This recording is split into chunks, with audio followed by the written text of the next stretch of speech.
Fairness or the First Amendment? Well, that has been the debate this week at West Virginia's state capitol.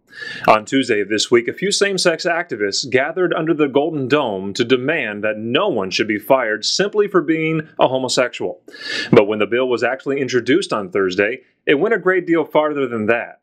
Under House Bill 2856, sexual orientation would be added to the state's laws on employment and fair housing. The bill supplies the definition of sexual orientation, which in this case means heterosexuality, bisexuality, homosexuality, or gender identity or expression, whether actual or perceived.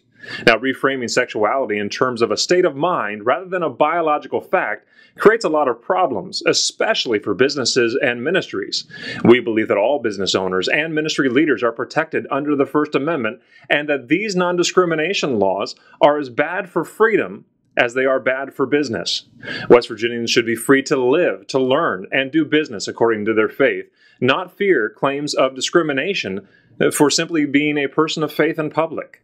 The people of West Virginia are tolerant and hardworking people, and they don't want a law that will be used by one side to persecute another.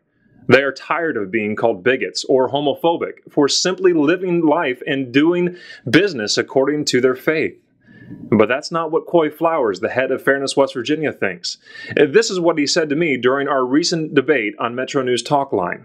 The main issue is that Jeremy Dyes and those individuals who think like him want to allow businesses and individuals to express their homophobia in West Virginia. Well, at the end of the day, this should not be a priority right now, especially not in these tough economic times. The last thing that a business needs to fear is a government that would deny them the right to set reasonable standards for their employees.